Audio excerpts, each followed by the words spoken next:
These are our neighbour's trees. And this is a quince.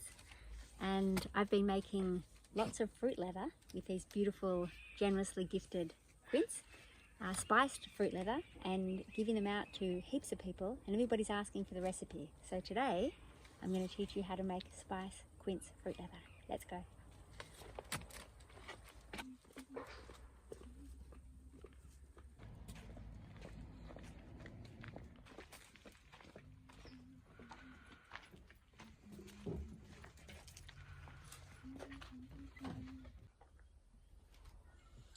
The quince.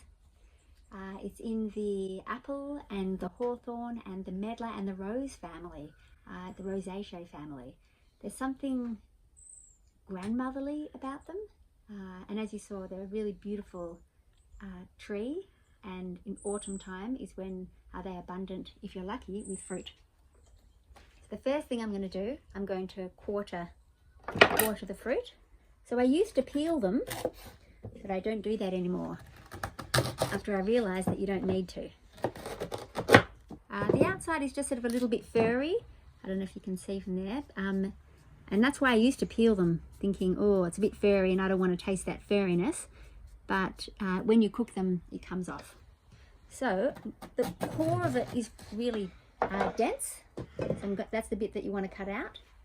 So it's not like an apple core. It's a little bit wider, a little bit bigger than that. And what I'm doing is I'm going to put all the scraps in a bucket. I'm going to make a vinegar, which I've shown using apples in a previous video. And we're going to stew these quarters up.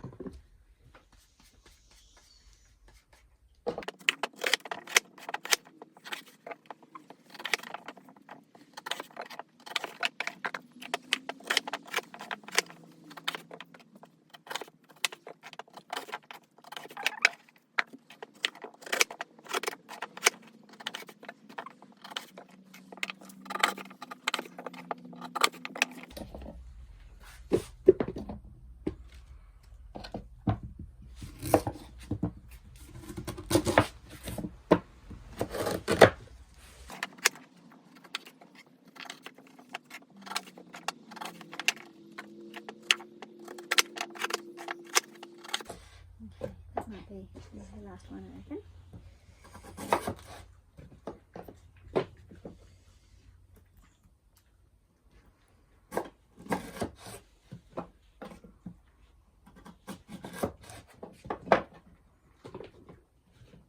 Okay, now what I'm going to do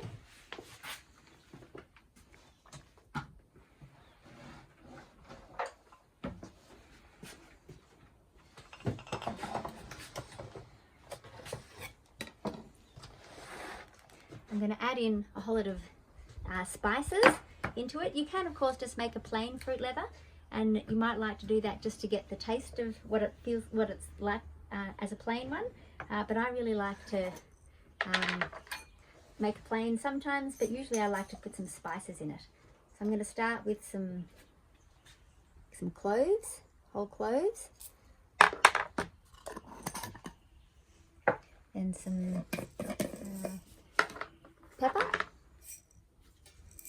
peppercorns, and I guess it depends how strong you want the flavours, but I'm doing, it's a pretty standard pot. I don't know how many that was, maybe 6, 7, 8 quince.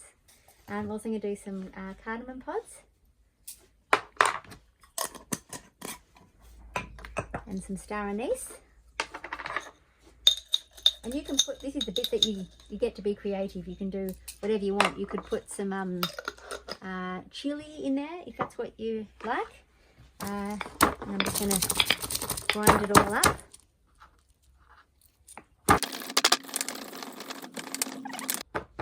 Okay, and when that's as powdery as you can get it, we'll stop there. I'm also going to add in, this is some dried ground ginger, just for a bit of a kick. Some warmth for the winter time. This is some ground cinnamon. I love cinnamon. don't think I could ever have enough of it. This is some dried ground orange peel.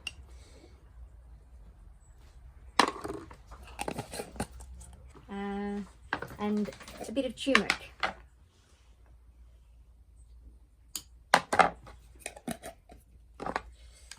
Stir all that in.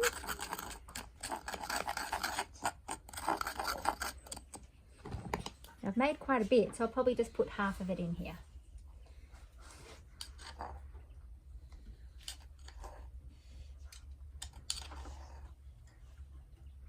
Okay. And then I'm going to go over here to the water, and I'm going to fill it about probably a half. You put more than you think you're going to need. I find that it really absorbs, even if they're very juicy quince like these are, they do absorb quite a bit of liquid. Okay. I'm going to come inside, and I've got the fire on, and I'll put it on the heat.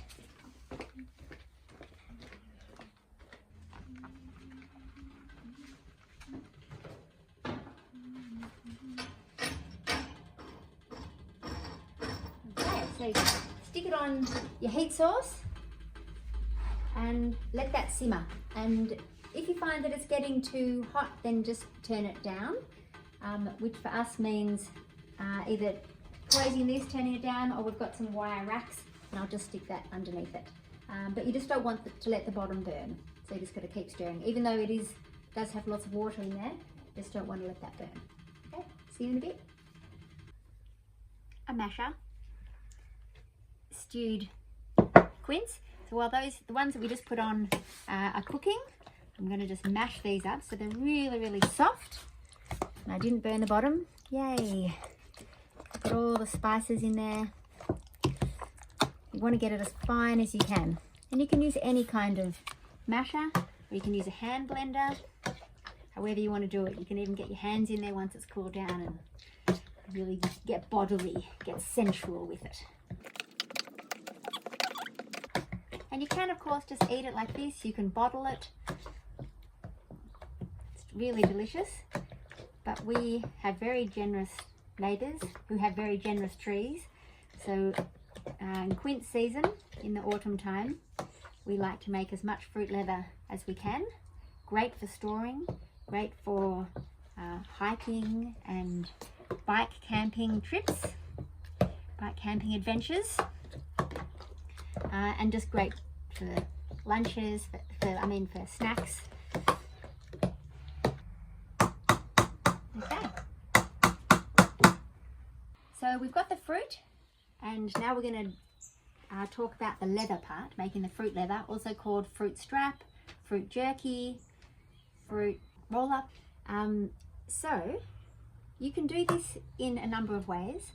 You could do it in an oven, you could do it on a warm sunny day, just out in the sun. You could do it in a car if you still have one. You could do it in a glass house.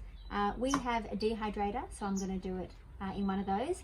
And our dehydrator, it's an Excalibur, if that means anything to anyone. So it comes with these, just this plastic and these racks.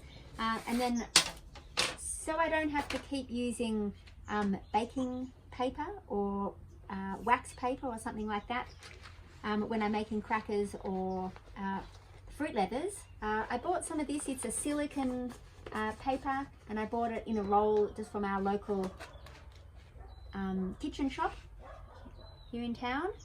So I'm just going to put a whole lot on.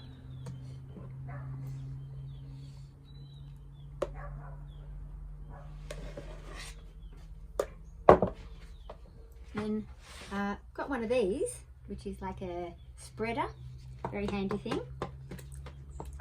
Yum. And then just going to spread it as evenly as you can so it dries evenly in the dehydrator. And really try to spread it out to the edges. Just so I can use as much of that space as I can.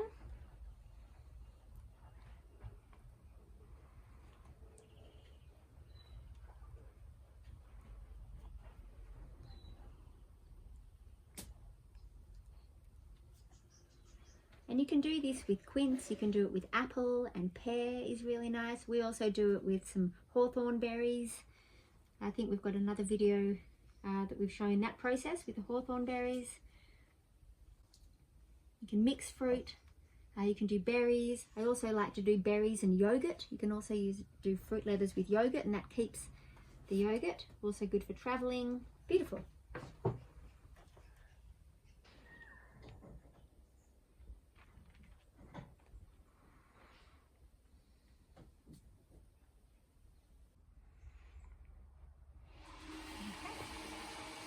Let's go inside and put this in the dehydrator.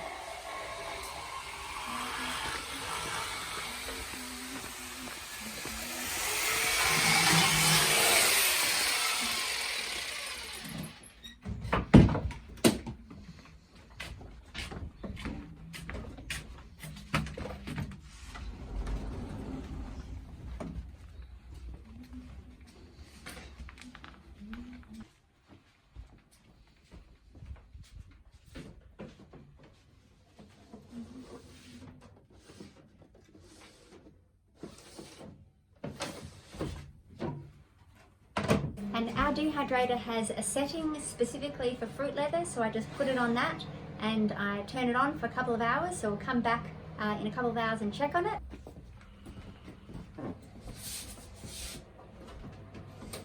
So let's see how they're going. Yep, as you can see, this is ready to peel off the silicone paper. So I'll just flip that over, and it's going to peel off nicely. And if you're the kind of person who likes to pull dead skin off sunburn or pull scabs off, then you're really going to like this part of the process. You can see that's coming along nicely. So most of it is dry, just a little bit is a bit wet there. So I'll put that back and just do the rest of them. So if you are going to do your dehydrating in the oven, it says here that for fruit roll-ups, the ideal temperature is 57 degrees Celsius and 135 degrees Fahrenheit. So that's kind of a rough indication, which means it's a very low oven. Hi, isn't that beautiful? So these have been in the dehydrator for several hours. They're completely dry. It's completely dry now. Just beautiful. This is just like autumn. Can you show this, the leaves up here? It's just autumn everywhere. Just beautiful. So you can either just roll it up like this.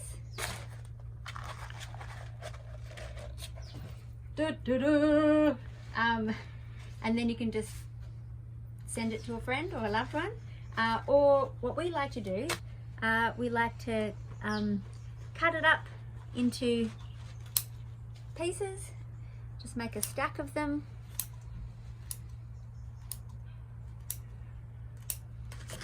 And then just put them in a jar. And also what I like to do, these are Woody's pinking shears. So I also like to cut them up with pinking shears because it just makes it especially pretty.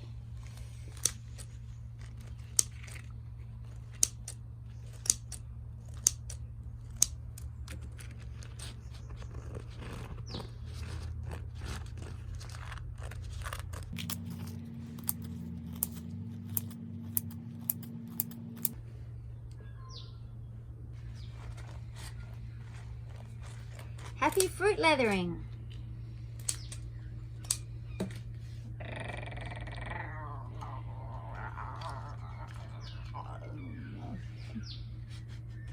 I'd love to know what fruit leather flavors you have come up with. What are the spices you like? What are the different fruits that you've made your leathers with? And maybe put it in the comments below for all to see and share. Thanks so much for watching and learning with me today. I hope you have enjoyed it. Bye.